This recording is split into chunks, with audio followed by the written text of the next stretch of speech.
지난 넉 달 동안 대구 시내버스 준공영제 개혁을 논의해온 시민위원회가 오늘 최종 혁신안을 발표했습니다.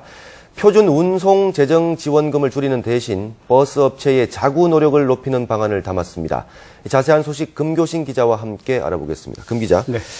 버스 준공영제 개혁, 그동안 참 논란이 많았는데 어떻게 합의가 됐는지부터 설명해 주십시오. 네, 이번 개혁안의 골자는 크게 두 가지입니다.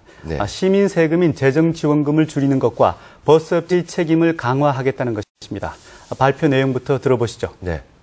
준공영제에 대한 재정지원금을 어느 일정 수준으로 묶자라는 것에 대해서 상당히 의견이 합치가 되어 있었고, 두 번째로는 준공영제가 굉장히 많은 장점이 있음에도 불구하고 일부 책임성 문제라든지 이런 문제를 있기 때문에 책임성을 강화할 수 있는 제도적인 장치를 마련하자는 것에 대해서 의견 일치가 있었고, 혁신안 내용을 보면 버스 전용차로 정비와 승용차 요일제 활성화, 교통 유발 부담금과 주차 요금 인상 등을 통해 대중교통 활성화 정책을 강화하기로 했습니다.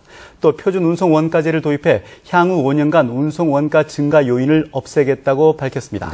버스 운송 수익금 증대를 위해 수익금 목표 관리제도 도입해 성과금과 벌칙을 부여하고 차고지와 충전소 공영화, 고연비 버스 도입 등도 운송 원가 절감 계획에 포함시켰습니다. 네, 이 천문학적인 시재정 지원금을 줄이기 위해서 표준 운송 원가제가 제시됐는데 구체적으로 어떤 내용입니까? 네, 우선 발표 내용부터 들어보시죠. 네. 그간 실비 인건비와 연료비에 대해서 주던 실비와 평균 원가 방식으로 지급하던 표준 운송 원가를 표준 경비로 통합 총액제로 지급하기로 하고, 세부 시행 방안에 대해서는 전문기관 용역 결과를 따르기로 하였습니다.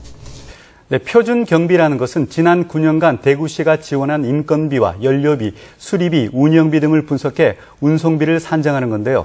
버스업체가 노력해 표준 운송비보다 낮게 경영하면 차액을 가져가고 넘기면 적자분을 스스로 보전하는 방식입니다. 특히 해마다 3.8%씩 인상해 가장 큰 재정 부담이 된 버스기사 인건비를 표준화해 재정 지원금을 줄일 계획입니다. 향후 5년간 표준 운송 원가가 동결되는 만큼 대구시는 2천억 원의 재정 절감 효과가 있을 것으로 추산했습니다. 네, 아무래도 시민들이 가장 궁금해하는 부분은 노선 개편이 아닐까 싶은데 그렇습니다. 어떻습니까? 많이 바뀝니까? 네, 도시철도 3호선 개통으로 노선 개편은 불가피한 상황이었는데요. 전체 노선의 39.8%가 조정됐고 환승률은 27%로 조정했습니다. 대신 출퇴근 시간대에 탄력 배차를 실시해 시민 편의를 높이기로 했고, 노선 개편에 대해서는 앞으로 시민 의견을 수렴할 계획입니다. 쟁점이 됐던 시내버스 감차 부분에 대한 합의는 버스 사업주와 노조, 시민단체가 반대하면서 이뤄내지 못했는데요. 대구시는 시민공청회를 통해 배차 간격을 정한 뒤 감차 여부를 최종 결정할 방침입니다. 그런데 이번 개혁안에 대해서 대구시가 일방적으로 밀어붙이고 있다며 버스업체와 노조가 강하게 반발하고 있지 않습니까? 그래서 여전히 갈등의 불씨는 남아있을 것 같은데 어떻습니까? 오늘 발표회에서는 시내버스 노조원들이 노동적 합의도 없이 일방적인 발표를 했다며 항의하면서 고송이 오가는 등 어수선했습니다. 버스조합 측도 8월 노선 개편에 쫓겨 대구시가 서둘러 발표했다면서 불만을 나타냈습니다. 시민단체도 오늘 혁신안은 명확한 합의가 선행되지 않았고 대중교통 활성화 방안이 미흡하고 서비스 개선 목표 등이 제시되지 않는 등 혁신 목표가 상실됐다고 지적했습니다. 앞으로 최종 노선 개편과 표준 운송원가 적용 방법 등 조정할 내용이 많아 향후 갈등과 논란은 계속될 전망입니다.